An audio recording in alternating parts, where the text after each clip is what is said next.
Yeah.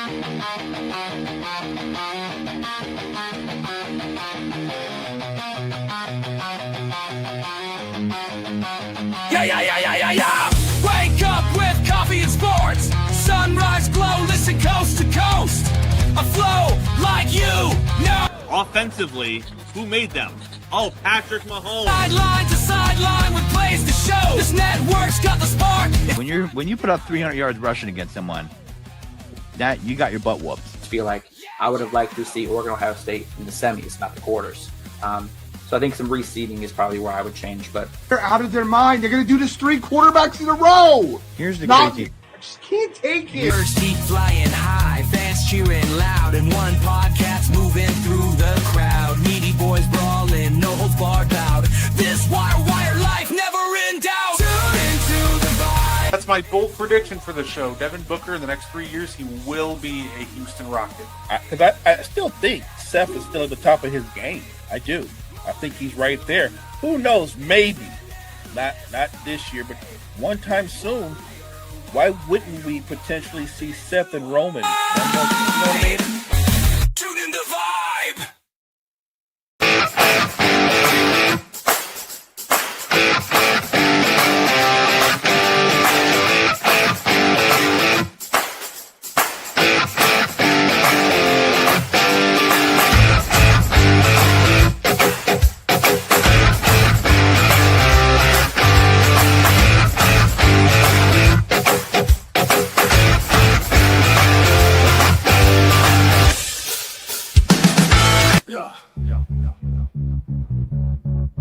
Gardner on the mic tonight. News coming in left and right. Oh, better with the latest fight. Gene's got that insight tight. Champions rise and they fall. Wire to wire, got it all. Every move and every brawl. Tune in for the curtain call. Lessons off all night long.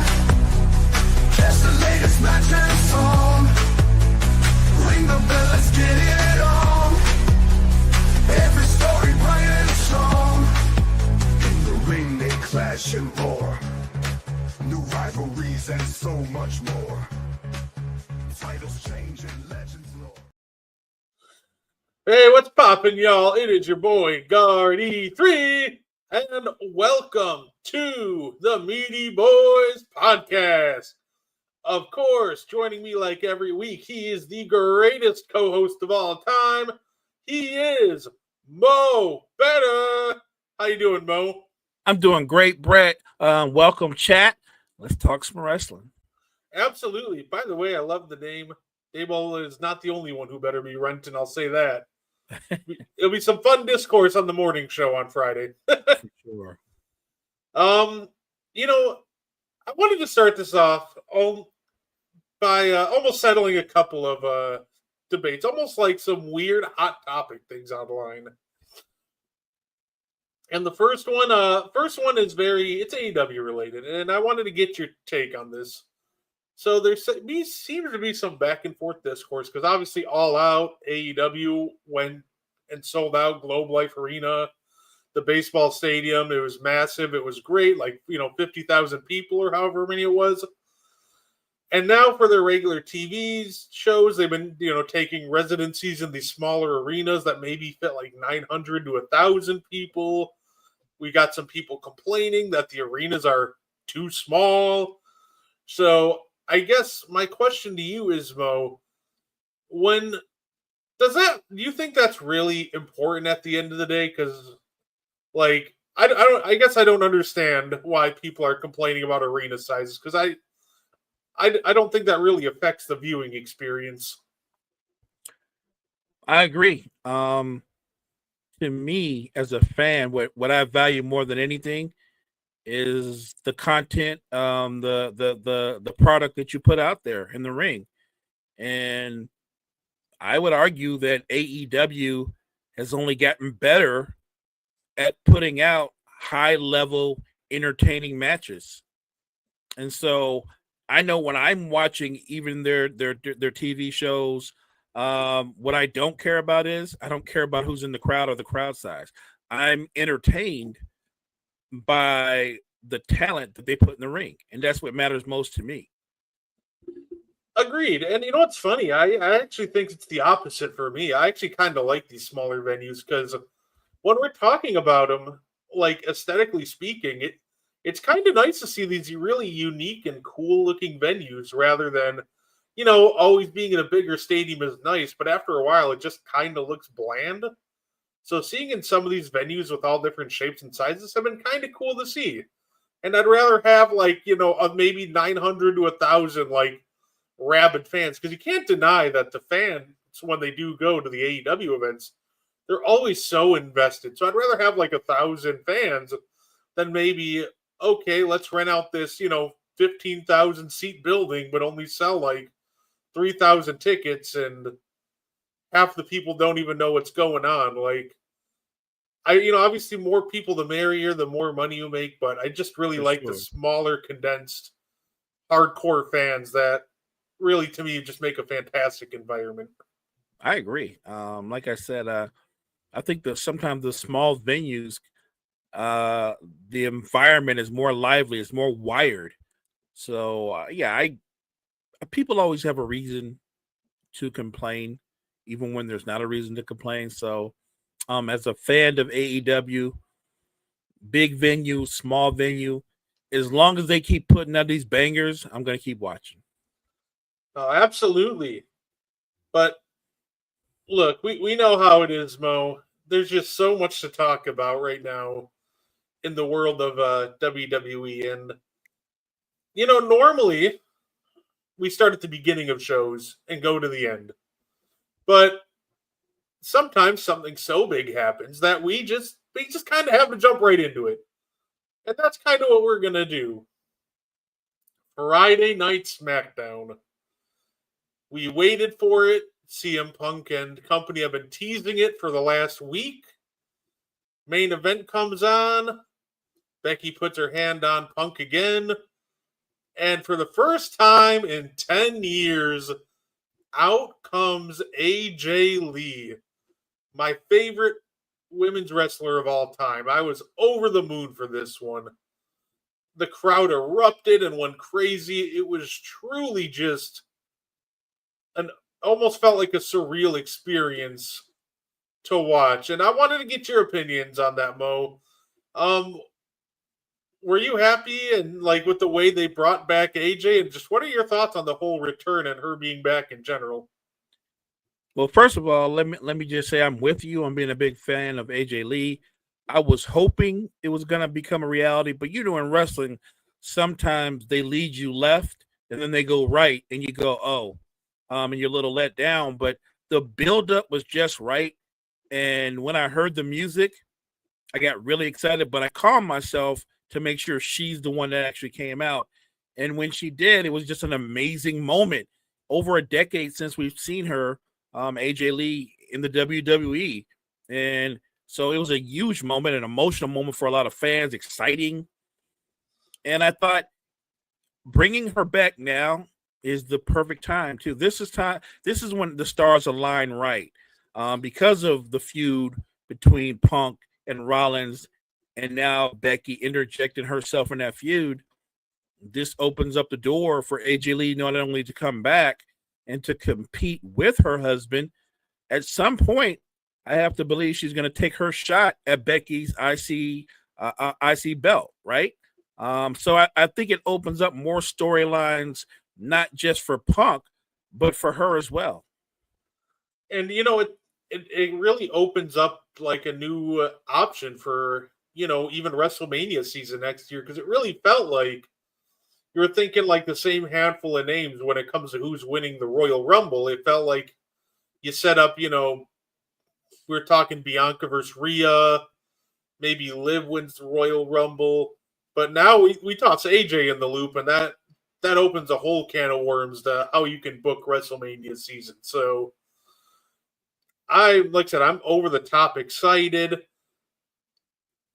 Also, and I want to say this too, because this bothered me, right? There were some fans that were so excited that they were crying and they were over the top excited. I get it. My voice started cracking like I was about to cry right on TikTok Live.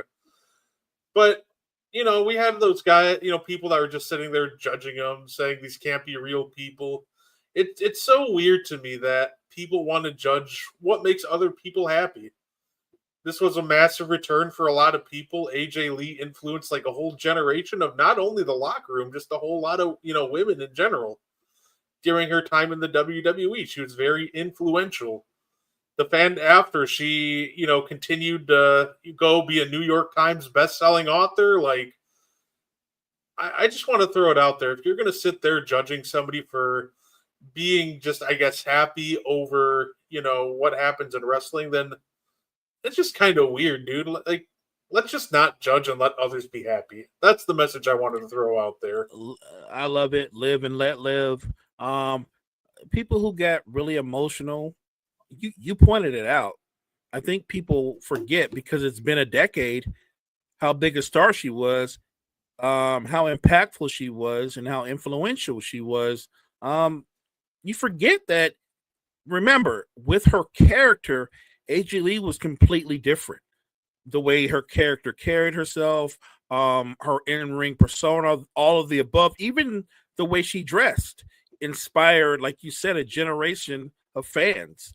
So if they're over the moon and beyond happy to have her back and they're emotional about it, that doesn't bother me at all. Why would it? And why would that be viewed as something negative? Yeah, I loved it. And that's exactly what stood out to me with her a decade ago. It was in an era where, all the women were, just trying to, it was all about more looks than actual wrestling, right? Like, all the, they would put in, heels and dresses and everything else. And here comes AJ and her Chuck Taylors and just had a completely different look, a completely different vibe, kind of brought a whole, like, almost very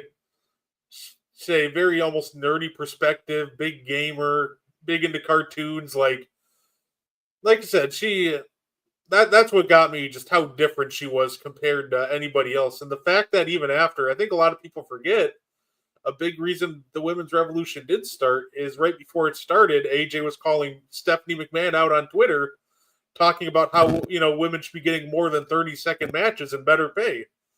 And then shortly after that, obviously, we had, during that time, we had to give, divas a chance.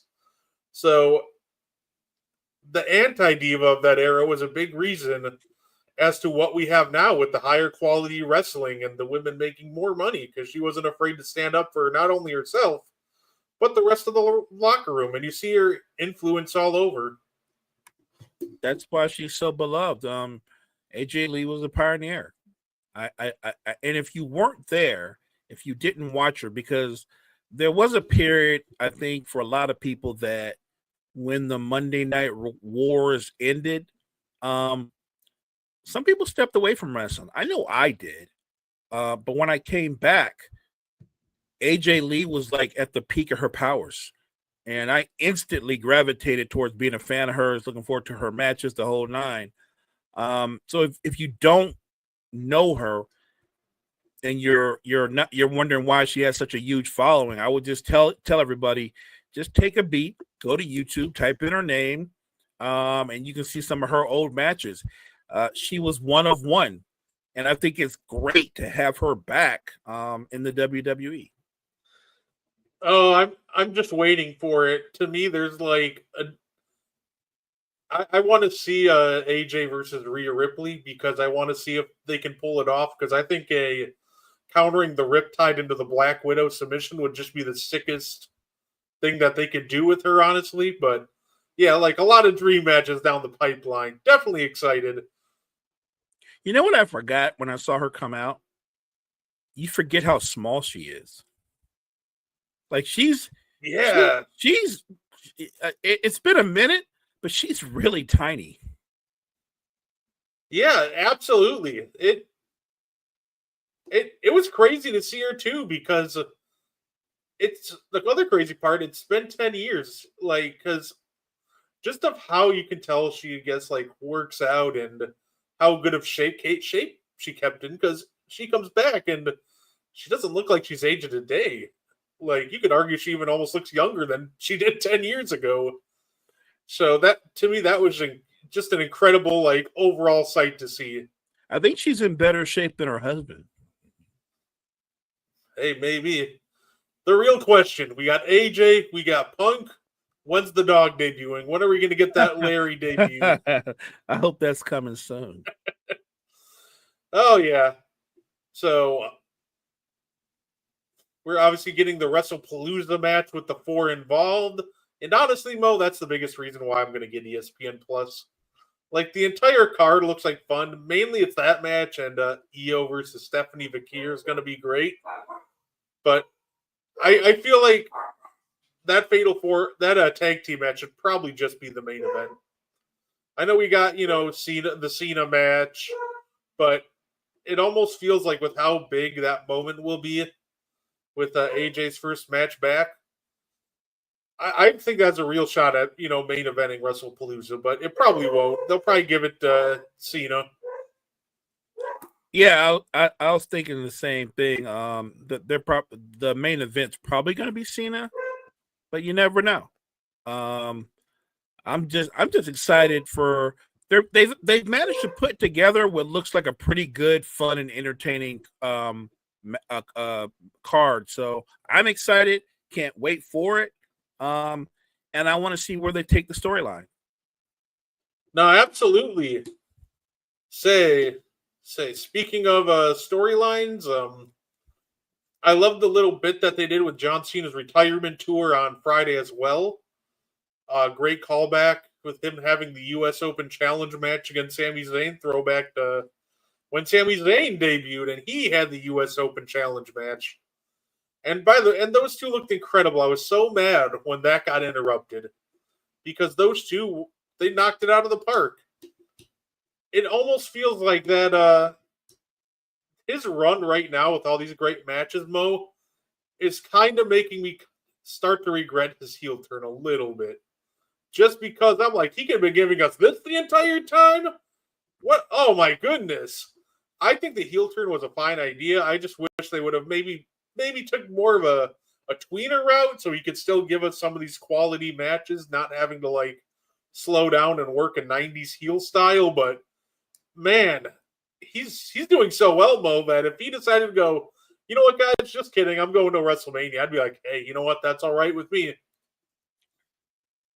Sign me up for John Cena saying, you know what, because it's my farewell tour, I want to do one more Mania. He's the GOAT. He can do whatever he wants to do. I'll watch. And I'm with you. I enjoyed the heel turn.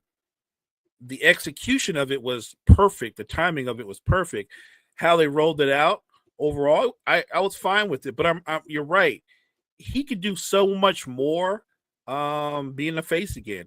It seems like it freed him up to do moves that we haven't seen him do in a minute. He looks at times, Brett, 10 years younger in the ring. Yeah, he hit, like the Styles Clash, the End of Days, the Spear. Like, he's randomly, he hit another Canadian Destroyer. Like, he's just busting out moves that I really didn't expect to see from him. And I'll give him all the credit in the world. I said this about his heel turn, and I'll say it about his run now. John Cena very well, if he wanted to, could have came in, coasted, said, hey, love you, Chicago. I love you, or whatever city I'm in. Just hit his 5 moves of doom, had a basic John Cena match, went home, and we all would have been happy. But to his credit, here he is, continuously still trying to reinvent himself, even though he only has 8 days left. Hey, you know what we're going to do? We're going to hit a Styles Clash. We're going to hit an End of Days. And I'm just like, I never thought I'd see the day where John Cena is hitting Styles Clashes. So just overall, just an incredible job he's done. Just continuing to reinvent himself right till the very end. I think he's decided he's going to go out with a bang. And he's gonna continue to do things that fans who've watched him over the years haven't seen yet. And I think I'm excited for that because he's busting out different moves, different finishers to complement his normal finisher. Obviously at some point, you and I both know he's going to be wrestling Brock Lesnar, right? Yep, WrestlePalooza. Right. And that's going to be an entertaining match, even though, we feel how we feel about Brock Lesnar. They've brought him back. He's still an imposing, powerful man. So I'm sure it's going to be a physical matchup. I still think John Cena managed to find a way to get the W. Seeing his run right now makes me even more disappointed that they brought Brock Lesnar back, because I feel like there's just not the creativity there with Brock. Like, when you give him a more like athletic like guy who can really move, like Cody and Sammy, like he can do a lot of really cool stuff, like the said Canadian Destroyer styles class, like all this really cool moveset. I don't know if we're gonna get that with Brock. I feel like it's just gonna be the same, sequence that we've kind of just seen with every single match with those two. So it's one of those things where I'm just happy to see John, but watching this, I'm like, oh, now I'm like even more disappointed that we're seeing Brock, because I'd almost rather see him face a lot more of the younger, more athletic portion of the roster. Look, I wouldn't mind. I would not mind seeing John Cena take on some of the current top stars in WWE, because this is his bucket list, and he should go out however he wants to go out. I think once he moves on from Brock Lesnar, maybe he will surprise us. Like, I wouldn't have a problem with John Cena taking on Braun Breaker, even though he's not on his dance card. I know some people want to see him and Randy Orton one more time. I know John still has it in him. As a fan, I'm more concerned how much Randy has left in him. I'd say I know the one match they kind of threw out there and teased for a second. John said it. I think him versus Dominic Mysterio would just be a ton of fun. Would it? Yeah. The Intercontinental title is the one title that John Cena doesn't have to make him a Grand Slam champion. And Dominic Mysterio, being the heat magnet that he is, would make for a really, really fun, just back and forth. Now added the fact that he's working with El Grande Americano, like, right. You can use him to even the odds against Super Cena. So I just genuinely think that if we're going to go with some of the younger names that wrestle John, I think honestly, I hope Dominic Mysterio is closer to the top of the dance card. I'm here for that matchup. I think Dom continues to improve his in-ring capabilities. He already has natural heat. He's gotten better and better on the mic. And he is the Intercontinental Championship, our champion right now. John Cena has not won that belt. I think that would be a big match. I think it would be an entertaining match. I'm here for it. I hope you've predicted it or talked it into existence, because I want to see it. Oh, absolutely. Like, so after Brock, I'm kind of done with the nostalgia portion of this. Like, let's go like last 4 opponents or whatever. Let's give some of the younger guys a chance. Speaking of his last match, it has been announced that initially it's going to be in Boston, in his hometown, and it was going to be perfect. But now Boston has been outbid. And now his last match is going to be in Washington in the Capital One Arena. And honestly, it is kind of disappointing. I thought at the end of ending his career in Boston would have been just the most perfect thing that they could have done. Which, that's not a slight to the crowd in Washington or anything, but it just feels like Boston would have just been the perfect spot to end it all, with his whole, family, friends, and his hometown in attendance. But what do you also think it's kind of disappointing, Mo, or just what do you think in general about John Cena's last match getting moved out of Boston? It's a little disappointing, because I have to assume that he wanted to finish his career in his hometown. As a fan who's followed him over the years, I just assumed his last match would be in Boston. So it's a little disappointing in that sense. But look, wherever he wrestles his last match, I'm watching. I'm going to be there.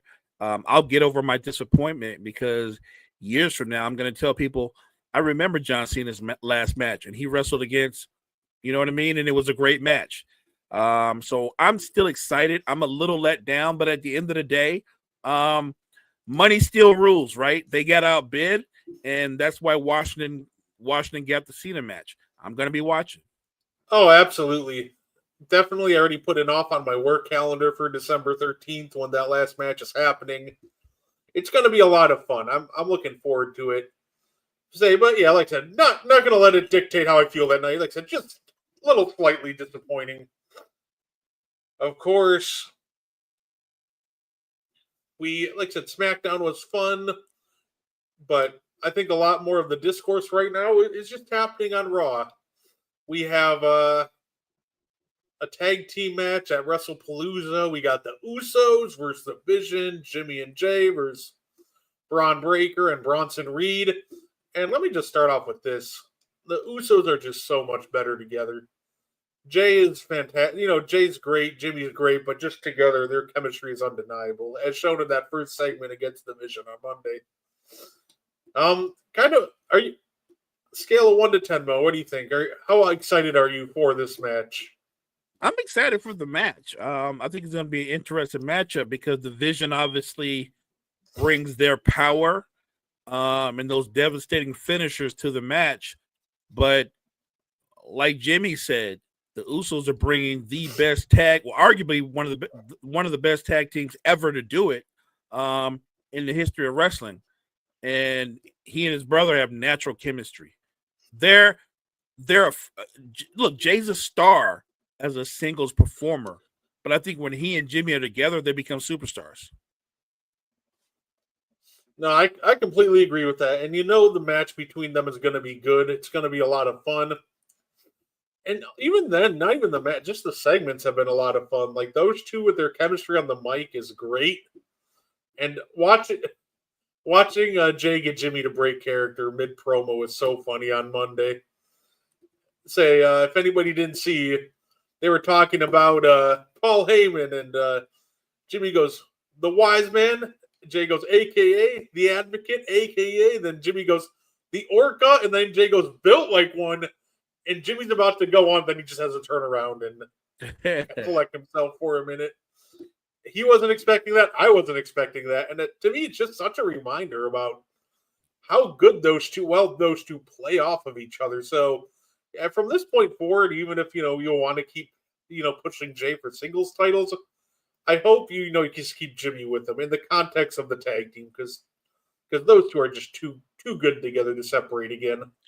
I agree. I also thought we started this out thinking there's a potential for a Jey Uso heel turn. That seems like the obvious move, so I'm going to throw out another possibility because I think if I'm right, it's going to rear its head at WrestlePalooza. What if you get an LA Knight heel turn? Yeah, you know what? I can see it. So we saw the end of Raw. Jey Uso speared LA Knight. And I think that's a very realistic possibility. Obviously, it feels like LA Knight has reached his ceiling almost as a good guy. Mainly not because anything he hasn't done, but it just feels like they're not going to push him any higher than this as a good guy. So, yeah, might as well turn him heel and, let him beat down some of the baby faces on the roster. I think that worked out perfectly. Yeah, look, I think they're due for a heel turn because they've made so many guys faces. Roman's a face. Cody's a face. They even turned our guy, Jacob Fatu, into a face. Jay's a face right now. Like they gotta balance their universe out. Even CM Punk's a face, right? Like you got too many faces. Like the only heel that you can think of off the top of your head of mention is Seth Rollins and the Vision. They need another big name star to turn heel. Oh yeah, and I feel like LA Knight would be perfect for that role. If they're gonna tease Jay, but it feels like he's just way too over right now. And I know that could be to a shocking heel turn, but it feels like sometimes shocking isn't a good reason to just pull the trigger unless you have a strong backup plan. So I could see if you're turning both Usos heel, I guess that works because they're a great team as a heel. But I think just turning Jay heel, then you're like, okay, he faces LA Knight. Then what's the end game? Jimmy versus Agreed. Jay round 2? Like, We don't want that. yeah, no. It just feels like there's not really a fun end game after that. After the initial turn, you're just gonna be like, oh, that really happened. Now what? Yeah, which is why it seems like it would be more seamless and make more sense because he rolls by himself that LA Knight would be the one to turn heel. No, absolutely. Yeah, I'd say we got a really fun match on Monday. By the way, Asuka always seems to bring out the best in people, and Asuka gave Nikki Bella her absolute best match. Nikki Bella brought her A game when facing Asuka, and I got to give those two ladies credit. They delivered. That was a really fun match. We had a fun post match altercation between Nikki and Rhea and Asuka and Kairi, and it feels like we're heading towards a tag team match, which I think will be a fun one with Rhea and Nikki versus Asuka and Kairi. But I'm gonna give Asuka her flowers. Just anytime she steps in the ring with someone, she always brings the best out of them, and I'll give Nikki credit since she came back outside of her match with Becky, which I actually thought was fine outside of one or two mishaps. I think she's been on her game as well. So I want to give credit to both of those ladies.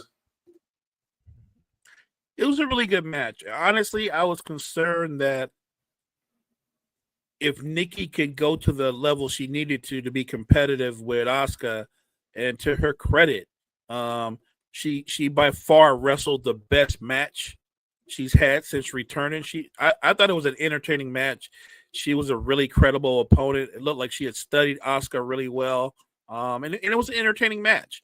And I think that bodes well for her going forward because I don't know if Nikki's going to win a title, but as a singles performer, but I think that she can interject herself into the tag team picture should she get a partner.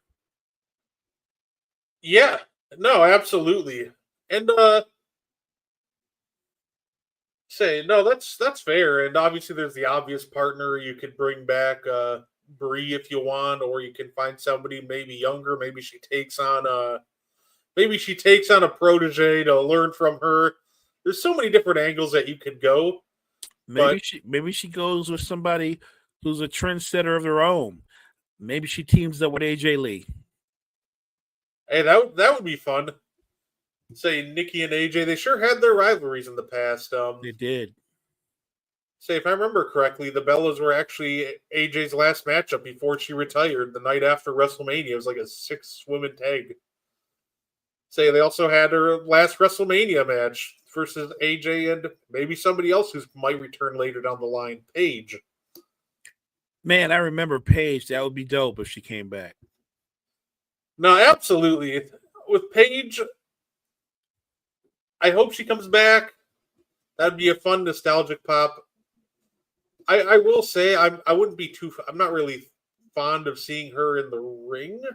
Like, I think those best days are behind her. So I think that, trying to phrase this right, I guess, when it comes to Paige, I'd love to see her back. I'd love to see her get the love and adoration I believe she deserves because she put a lot of time in this industry. I just hope that it's more like on a part-time schedule. So, say, she's a great talent, but she looked like she kind of lost a step in AEW. And I guess I'd be kind of concerned. Was that more of an AEW thing, or did she really lose a step? So I think that would be like the interesting part of the Paige return for me. No, I think your concerns I would say are warranted, but I would also say this: Paige had the kind of personality when you look at her character that I think she has a lot of value other than just what she can do in the ring. You could put her as a third person on the Monday Night Raw broadcast, right? I just think she can do other things. I think that she's a big enough personality to where I could see her being a manager of a women's tag team champ. You know what I mean? Like, I could see her. I think there's a role for that personality. I'm with you. I don't know if I necessarily need to see her in a ring a lot, though. Yeah, like I said, I agree with you in the extent that I would love to see her back, and I think her personality is larger than life. She can absolutely still deliver in some aspects, so she is definitely somebody I would love to see back. And also, like, you know what's funny? I also love the fact that we're seeing ladies like, Asuka and Nikki too as well, because there's always this weird stigma when it comes to women's wrestling about like older wrestlers once they hit their 40s that for some reason that there isn't when it comes to the male wrestlers, which I always find weird. But like seeing Asuka and Nikki, who are both like, in terms of women's wrestling, old, deliver like that. I'm hoping that we get more of that because I'd love to erase the stigma that, almost once the ladies hit like 40, they're done. And it feels like that's just very outdated and a weird take that I've always seen. And these two kind of went out there and showed like, hey, don't count us out. We got a lot left in the tank. So I'm hoping that this is the start of something where we just kind of refer to them in the same regard as the men, where we can watch 48-year-old CM Punk wrestle and not mention one thing about his age and how old he is. I'm with you 100% on this one. I find it interesting that if you look at the main event individual competitors in the men's division, most of them are 40 or right at 40. There's a couple of them over 40, and it's weird because when men hit 40, it's like being 28 or 30 for them in wrestling years, right? Like they can still be in their prime in their 40s, right? And isn't that weird? Like they can still they can literally be at their peak in their 40s, whereas when a woman hits maybe her late 30s, they're like trying to put her out the pasture. And I don't understand. Look, unless she's suffered a horrific injury, which you don't want no one to suffer, if she can still perform at a high level, and I'm just talking about any woman performer, they should get that same love, that same push that men get who take care of their bodies and are still competing at 40 or over. Absolutely. I completely agree about that. So another takeaway that I kind of had watching Raw as well, Rusev defeated Penta, and I don't know about you, Mo, but I'm just ready for this Lucha Brothers reunion to start. Like, Penta is fun on his own, Phoenix is fine on his own, but I really just need them to reunite already because I need the whole like WWE universe to just watch the magic happen. Because those two together are so electric that the fact that they aren't together yet almost feels kind of criminal at this point. I think when they link back up, those are going to be your next tag team champions. I really do believe that. It's interesting because they're trying to push Penta as a singles competitor, and he's really good. I'm not sure he'll ever get the push to where he's at the top of the card, because the same time they're pushing him, they're pushing Rusev.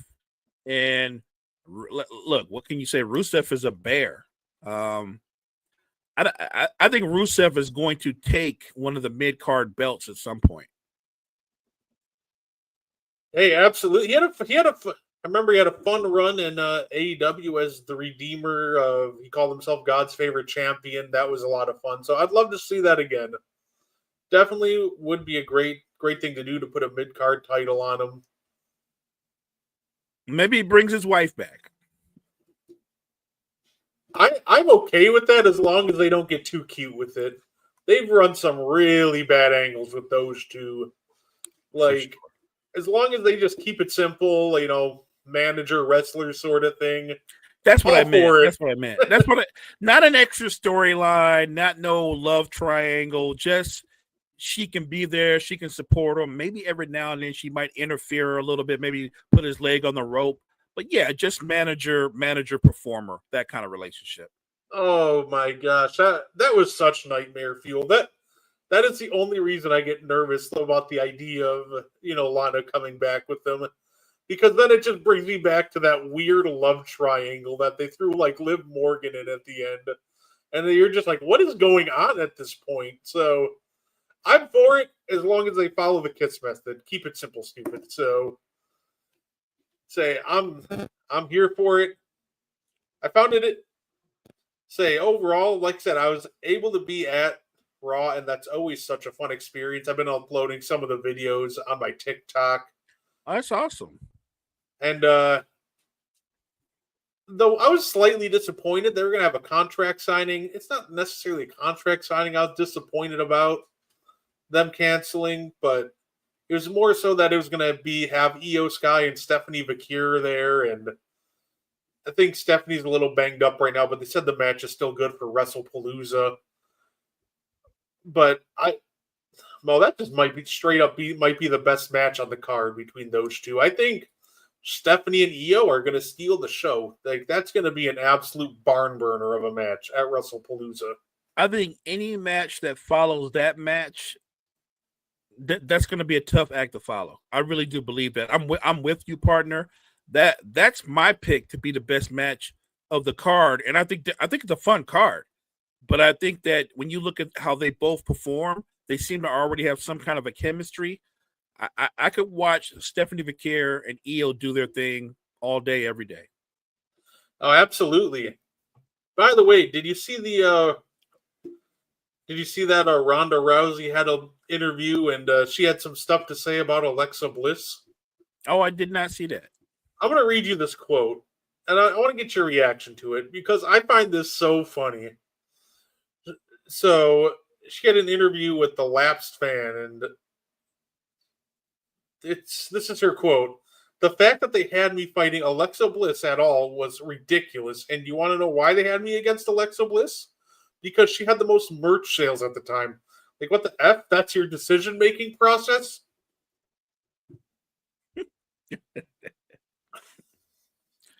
I think that's funny.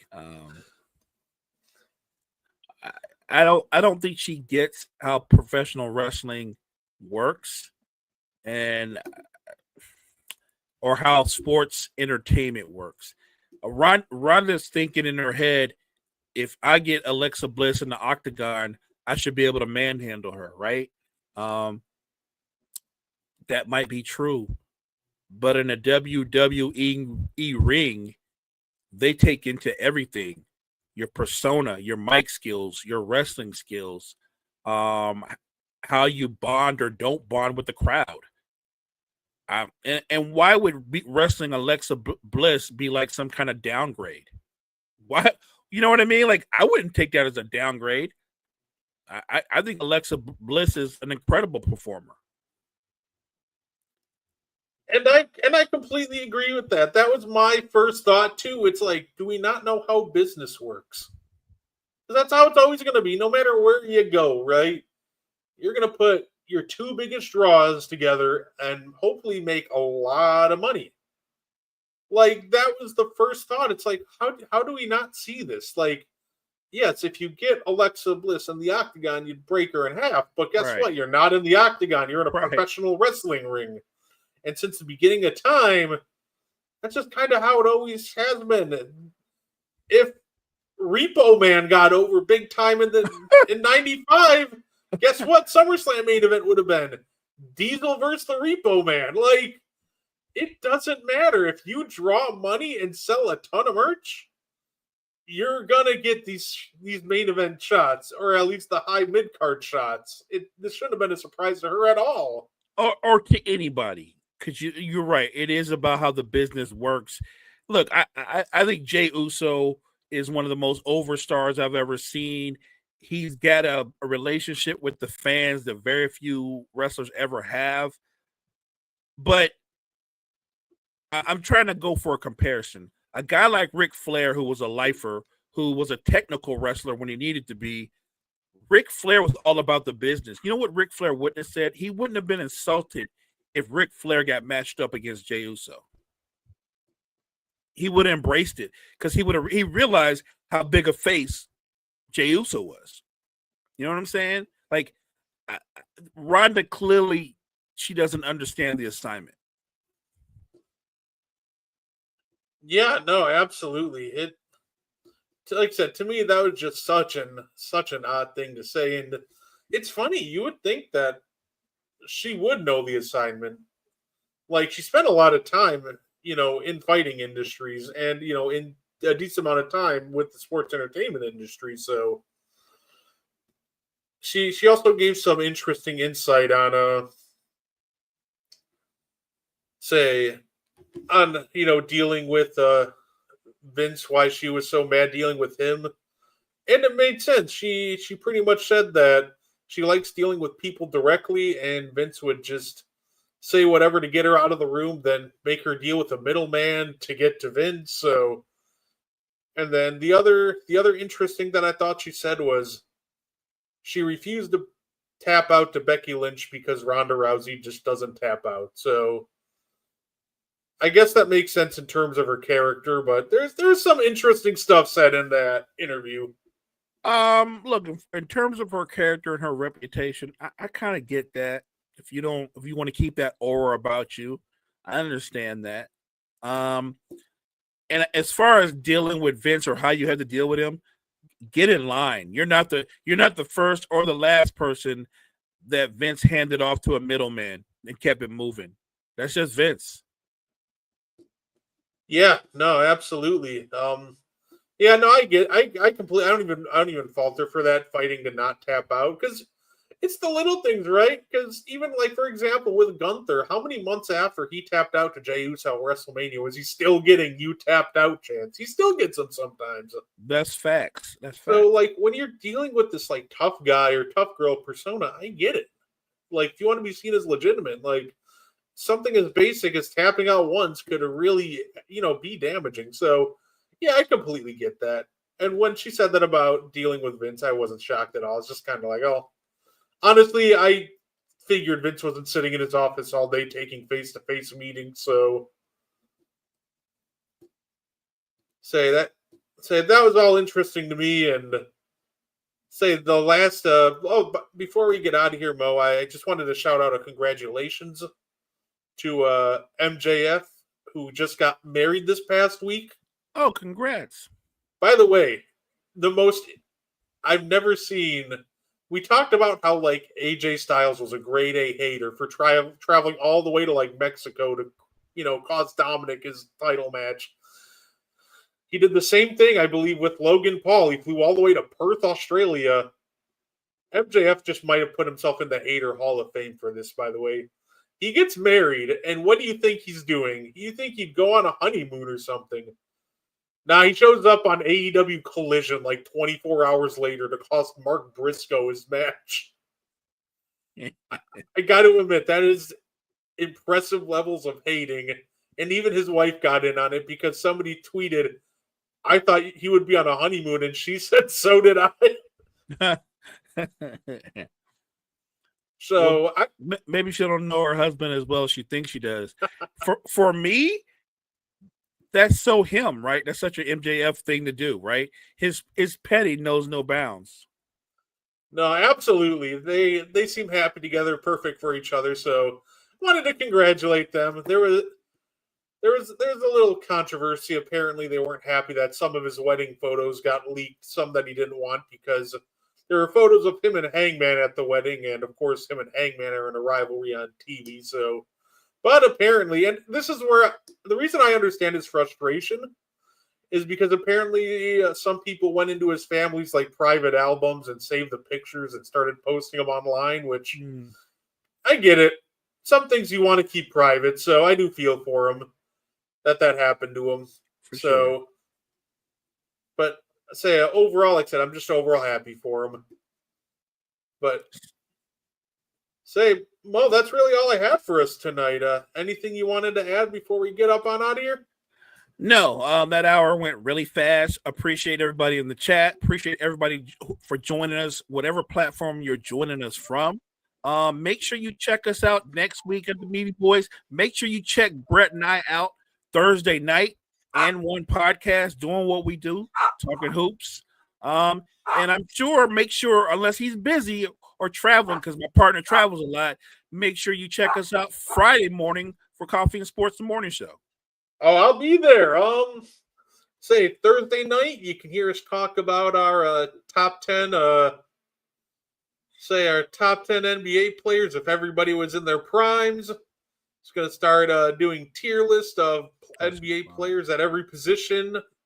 And of course, the news today that Josh Giddey has agreed to an extension. So that'll be fun to talk about. Friday, we'll be talking a lot of NFL. Got some extension news too. Christian Watson has agreed to a 1-year extension. So there's definitely a lot of things to get into. So that being said, thank you everybody for tuning in, and we hope you enjoy the rest of your night.